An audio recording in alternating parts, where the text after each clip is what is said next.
Online classes. पिछली कक्षा में हमने प्रकाश का परावर्तन, उसके नियम और कुछ परिभाषाओं के बारे में अध्ययन किया था। अगर आपने वो वीडियो नहीं देखा है तो उसे जरूर देखें। अगर आपको अच्छा लगे तो लाइक करें, अपने दोस्तों तक अधिक से अधिक शेयर करें। अगर आप हमारे चैनल पे नए हैं तो इसे सब्सक्राइब कर लें। आज जो हम लोग पढ़ेंगे वह है 10th का एक बहुत इंपॉर्टेंट टॉपिक है प्रतिबिंब, मतलब इमेज। इमेज होता क्या है? जैसे कि आप लोग देखे होंगे, आप लोग के घर में एक शीशा लगा होगा, आईना लगा होगा, जिसमें आप अपने तस्वीर, अपने चेहरे को देखते होंगे। आप जब उसमें देखते होंगे तो वो आप जैसे ही आप उस आईने के आगे जाते होंगे तो आप ही के जैसा एक और उस आईने के अंदर बना हुआ प्रतीत होता है। आप ही की जैसे आकृति का एक चीज उसमें प्रतीत होता है, वही चीज को हम लोग प्रतिबिंब कहते हैं। मतलब प्रतिबिंब क्या है? तो प्रतिबिंब किसी बिंब का एक रूप होता है जो किसी भी चमकीली सतह पर पड़ने पर हमें प्राप्त होता है। तो प्रतिबिंब की अगर एक्चुअल में परिभाषा देखी जाए तो परिभाषा हो जाएगा, किसी बिंदु स्रोत से आ रही प्रकाश की किरण परावर्तन या अपवर्तन के बाद जिस बिंदु पर मिलती है या मिलती हुई प्रतीत होती है उसे उस बिंदु स्रोत का प्रतिबिंब कहते हैं। अर्थात जब कोई भी बिंदु स्रोत से प्रकाश की किरण आ रही है, वह किसी भी दर्पण या कोई भी चीज से, चमकीली सतह या कोई भी अपवर्तित सतह से भी अगर टकरा करके उसी के जैसा एक प्रतिबिंब बनाती है, मतलब एक रूप बनाती है या मिलती हुई प्रतीत होती है, तो उसे हम लोग प्रतिबिंब कहते हैं। मतलब प्रतिबिंब क्या है? तो प्रतिबिंब बिंब का एक रूप होता है। अब प्रतिबिंब दो प्रकार का होता है। प्रतिबिंब कितने प्रकार का होता है? दो प्रकार का होता है। एक होता है वास्तविक प्रतिबिंब और एक होता है काल्पनिक या उसको हम लोग आभासी प्रतिबिंब कहते हैं। वास्तविक प्रतिबिंब को इंग्लिश में रियल इमेज और वास्तविक आभासी प्रतिबिंब को इंग्लिश में वर्चुअल इमेज कहा जाता है। तो देखिए यहाँ पर दोनों प्रतिबिंब को बता रहे हैं। अगर मान लीजिए कोई सतह है, मैं यहाँ पर इसको दर्पण का रूप दे देता हूँ, चाहे कोई भी चमकीली सतह आप दे सकते हैं। अगर यहाँ से कोई वस्तु है तो अगर वस्तु का प्रतिबिंब इसके इस साइड बने, मतलब दर्पण के ही साइड, मतलब दर्पण के बाहर बने, ये दर्पण है, ये दर्पण का चमकीला सतह है, इससे पार प्रकाश नहीं जा सकता है। जैसे आपने देखा होगा आईना मैंने आपको दिखाया था यहाँ पर रख करके, और जब यहाँ से सूर्य का प्रकाश हम यहाँ पे लाइट मैंने यहाँ डाला था तो ये लाइट इसको पार नहीं कर पाया था, वो फिर इस पे आ गया था। अर्थात अगर वस्तु का जो प्रतिबिंब प्रकाश अगर इस पर अंदर बाहर आ जाए, उसका प्रतिबिंब उसके बाहर बना है, तो उसे हम लोग वास्तविक प्रतिबिंब कहते हैं। ये कौन सा प्रतिबिंब हो गया?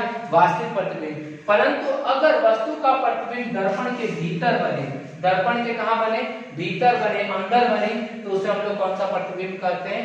काल्पनिक प्रतिबिंब कहते हैं। याद रखिएगा, वस्तु का प्रतिबिंब दर्पण के बाहर बने, ये दर्पण है, दर्पण के बाहर बने तो हमारा वास्तविक प्रतिबिंब हो गया। अगर दर्पण के भीतर बने तो हमारा कौन सा प्रतिबिंब हो गया? काल्पनिक प्रतिबिंब हो गया। ठीक है।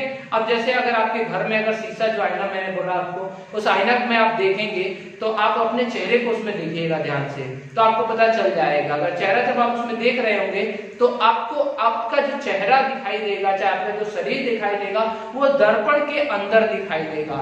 आप जितना दूर दर्पण से खड़े होंगे उतना ही दूर उधर उस साइड भी अंदर की ओर खड़े हुए प्रतीत होंगे। अर्थात आपका प्रतिबिंब कहाँ बन रहा है? दर्पण के अंदर बन रहा है। जब दर्पण के अंदर बनेगा तो हम कौन सा प्रतिबिंब कहेंगे? काल्पनिक या आभासी प्रतिबिंब कहते हैं। और अगर दर्पण के बाहर बनता है तो उसे हम लोग वास्तविक प्रतिबिंब कहते हैं। क्लियर है? अब इन दोनों की हम लोग परिभाषा देख लेते हैं। आप इस चित्र को मत बनाइएगा, मैं इस चित्र को मिटा दे रहा हूं। ये चित्र अभी यहाँ बनाना नहीं है, ठीक है? तो आप बस इतना ही कर लीजिएगा। प्रतिबिंब किसे कहते हैं? दो प्रकार का, दोनों की परिभाषा हम लोग देख लेते हैं। चलिए अब इन दोनों की परिभाषा देखते हैं। तो पहला है वास्तविक प्रतिबिंब, किसी बिंदु स्रोत से आ रहे प्रकाश की किरण परावर्तन या अपवर्तन के बाद जिस बिंदु पर वास्तविक रूप से मिलती है उसे वास्तविक प्रतिबिंब कहते हैं। मतलब कि जिस बिंदु पे वो वास्तव रूप से मिलती है। जैसे अगर आप देखा जाए, ये है अगर दर्पण मान लेते हैं हम लोग, तो अगर ये कोई वस्तु है तो अगर यहाँ से टकराने के बाद से अगर दौड़, मतलब दोबारा इधर इसका प्रतिबिंब बन रहा है, मतलब दोबारा विपरीत साइड इसका प्रतिबिंब बन रहा है, तो इस साइड का प्रतिबिंब बन रहा है, तो ये प्रकाश की किरण एक्चुअल है, बिल्कुल रियल है, तो ये हमारा कौन सा प्रतिबिंब हो जाएगा? वास्तविक प्रतिबिंब। अर्थात दर्पण के सामने वाला प्रतिबिंब जो होगा वो होगा वास्तविक प्रतिबिंब, और दर्पण के अंदर वाला जो होगा वो क्या होगा? काल्पनिक प्रतिबिंब। पहले वास्तविक प्रतिबिंब को ध्यान से आपने देखा कि जब बिंदु स्रोत से आ रहे प्रकाश की किरण परावर्तन या अपवर्तन के बाद जिस बिंदु पर वास्तविक रूप से मिल रही है, वास्तविक रूप से मिलती है, तो उसे वास्तविक प्रतिबिंब कहते हैं। यह हमेशा उल्टा होता है। जैसे अगर मान लीजिए ये अगर वस्तु है तो इसका जो प्रतिबिंब बनेगा ये उल्टा बनेगा, क्योंकि यह ऊपर है तो ये इसके नीचे जब जाएगा तो उसका उल्टा हो जाएगा। उल्टा का मतलब ये कि अगर हमारा सिर ऊपर है, अगर प्रतिबिंब मतलब एक्चुअल में सिर ऊपर है, तो जब उसका प्रतिबिंब हम देखेंगे वास्तविक प्रतिबिंब में, तो हमारा सिर नीचे हो जाएगा और पैर कहाँ हो जाएगा? ऊपर। उल्टा का मतलब वही होता है, ठीक है। तो यह हमेशा कैसा होता है? उल्टा होता है। और इसे पर्दे पे प्राप्त किया जा सकता है। पर्दे पे मतलब कि इसे स्क्रीन पर, जैसे मान लीजिए अगर वो है तो उस प्रतिबिंब को मैं इस ब्लैक बोर्ड पर दिखा सकता हूं कि वो प्रतिबिंब कैसा बन रहा है, क्योंकि इस पे प्रकाश जो है यहाँ से लौट के आ रही है, मतलब प्रकाश आ रहा है। जब प्रकाश आता हुआ प्रतीत होगा तो इस प्रकाश को हम अगर किसी ब्लैक बोर्ड पे डालें या व्हाइट बोर्ड पे डालें तो उस प्रकाश के कारण उसका प्रतिबिंब हमें उस पे दिखाई देगा, ठीक है। तो इसे पर्दे पे प्राप्त किया जा सकता है। अब दूसरा है काल्पनिक प्रतिबिंब। किसी बिंदु से आ रहे प्रकाश की किरण परावर्तन या अपवर्तन के बाद जिस बिंदु पर मिलती हुई प्रतीत होती है, मतलब मिलती हुई प्रतीत होती है, एक्चुअल में नहीं मिलती है। जैसा देखिए यहाँ ये वस्तु, इसका प्रतिबिंब बनना चाहिए, इसका वस्तु जब इसे टकरा रही है तो ये काल्पनिक प्रतिबिंब जब बनेगा तो काल्पनिक प्रतिबिंब इधर ना बन करके कैसे बनेगा? इस साइड बनेगा। देख रहे हैं, इस साइड बनेगा। और इस साइड जब बनेगा तो ये तो दर्पण है, दर्पण है जिसके कारण पॉलिश किया हुआ के कारण प्रकाश तो उस साइड जा नहीं पाएगा। जब प्रकाश उधर नहीं जाएगा तो उसके कारण ये जो हमारी रेखा होगी ये काल्पनिक रेखा होगी। क्या होगा? काल्पनिक रेखा, जिसके कारण जो प्रतिबिंब बनेगा उसे कौन सा प्रतिबिंब कहेंगे?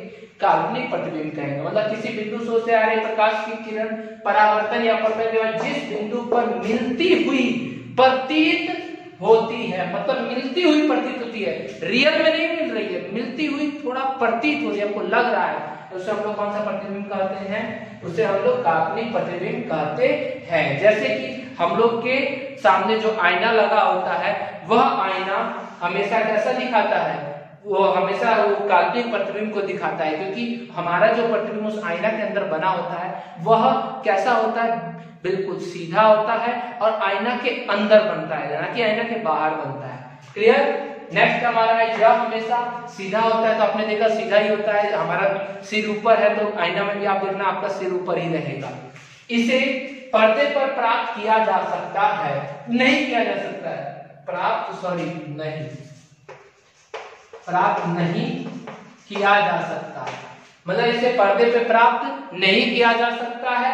क्यों नहीं किया जा सकता है? क्योंकि इसकी जो रेखाएं होगी ये काल्पनिक रेखाएं, मतलब इसमें कोई भी प्रकाश रियल में नहीं जा रहा है। जब प्रकाश नहीं जा रहा है तो इसे हम किसी पर्दे पे प्राप्त नहीं कर सकते हैं। तो यही है दोनों, वास्तविक प्रतिबिंब और काल्पनिक प्रतिबिंब। तो वास्तविक प्रतिबिंब वास्तविक रूप से मिलने से बनता है और काल्पनिक प्रतिबिंब हमें मिलती हुई प्रतीत होती है, मतलब काल्पनिक कटान बिंदु से बनता है। क्लियर है? अब इन दोनों के बीच में हम लोग दोनों अंतर देख लेंगे। बहुत इंपॉर्टेंट क्वेश्चन, आप इसको जरूर देखेंगे। चलिए अब नेक्स्ट देखते हैं। बहुत ही इंपॉर्टेंट क्वेश्चन है ये, याद रखिएगा, बहुत इंपॉर्टेंट क्वेश्चन है। वास्तविक प्रतिबिंब और काल्पनिक प्रतिबिंब में अंतर बताएं। ये क्वेश्चन के तौर पे अगर लिखना होगा तो आप लिख देंगे अंतर बताएं, ठीक है। बहुत इंपॉर्टेंट क्वेश्चन है जिसकी परिभाषा से भी आपको काम चल जाएगा, परंतु मैंने आपको दोनों अलग अलग कर दिया कि आप दोनों को बिल्कुल अच्छी तरह डिफरेंट कर सके। वास्तविक प्रतिबिंब और काल्पनिक प्रतिबिंब में अंतर। वास्तविक प्रतिबिंब एक तरफ कली एक तरफ काल्पनिक नहीं है, हमने दो डंडा, एक डंडा खींच दिया, दोनों भाग अलग अलग कर दिए। इधर वाला वास्तविक प्रतिबिंब है और इधर वाला काल्पनिक प्रतिबिंब है। चलिए वास्तविक प्रतिबिंब देखते हैं। यह हमेशा उल्टा होता है, आपने पढ़ा था यह हमेशा उल्टा होता है, यह हमेशा सीधा होता है। देख लीजिए चित्र में भी ये वस्तु है, ये उल्टा बना, उसका पलट करके ये वस्तु है, ये है काल्पनिक प्रतिबिंब। मतलब यहाँ सीधा बन रहा है और यहाँ क्या बन रहा है? उल्टा। मतलब ये हमेशा उल्टा होता है, ये हमेशा सीधा होता है। तो पहला आप याद रखेंगे, जहां पे भी उल्टा आपको दिखाई दे वो वास्तविक प्रतिबिंब है और जहां पे भी आपको सीधा दिखाई दे वो काल्पनिक प्रतिबिंब है। दूसरा देखते हैं, इसे पर्दे पर प्राप्त किया जा सकता है। मैंने आपको बोला कि जब ये प्रकाश की किरण जाएगी तो अगर इसको हम पर्दे के आगे रख दें, किसी कागज या किसी भी व्हाइट रंग के बोर्ड पर रख दें, तो इसका प्रतिबिंब जो यहाँ था उसका प्रतिबिंब उस पर पड़ने लगेगा, दिखेगा, परंतु इसे पर्दे पर प्राप्त नहीं किया जा सकता। इस वाले को हम लोग पर्दे पे प्राप्त नहीं कर सकते हैं। क्यों नहीं कर सकते? क्योंकि ये अंदर बन रहा है, वास्तविक कटान से अंदर बन रहा है, जिसके कारण इसे बस हमें प्राप्त नहीं कर सकते। अगर ये इससे जाता और ये वाला अंदर बन रहा है, सीधा बनाइएगा इसको, ठीक है। अंदर बनने के कारण, दर्पण के अंदर बनने के बाद कारण यहाँ पर वास्तविक रेखा नहीं है, जिसके कारण यह काल्पनिक पर्दे में प्राप्त नहीं किया जा सकता। तीसरा नंबर, यह किरणों के वास्तविक रूप से काटने पर बनता है। वास्तविक रूप से काटने पर देख रहे हैं, किरण का वास्तविक रूप है, इसीलिए यह वास्तविक प्रतिबिंब कहलाता है। और यह किरणों को पीछे बढ़ाने में बनता है। यहाँ पर अगर किरण को देखा जाए, अगर देखिए यहाँ से ऐसे जा रहा था, परंतु ये जब ऐसे जा रहा था तो जब हम इसको पीछे की ओर बढ़ाए तो बढ़ाने पर हमें क्या प्राप्त हुआ? एक रेखा प्राप्त हुई। ये रेखा हमेशा डैश डैश में करके दीजिएगा। कैसे दीजिएगा? आपको डैश डैश में स्केल रखिएगा, स्केल रख के आगे डैश डैश कर दीजिएगा, ठीक है। तो इसे हम लोग कौन सा प्रतिबिंब कहेंगे? काल्पनिक प्रतिबिंब, मतलब किरणों के पीछे बढ़ाने पर बनता है। यहाँ पर ये दोनों फिगर आप लोग बना लेंगे, ठीक है। यहाँ पे हमारा प्रतिबिंब वाला टॉपिक समाप्त होता है। नेक्स्ट में हम लोग गोलीय दर्पण के बारे में पढ़ेंगे। गोलीय दर्पण किसे कहते हैं, ठीक है। अगर आपको ये वीडियो अच्छा लगे तो उसे लाइक करें और अपने दोस्तों अधिक से अधिक शेयर करें। धन्यवाद।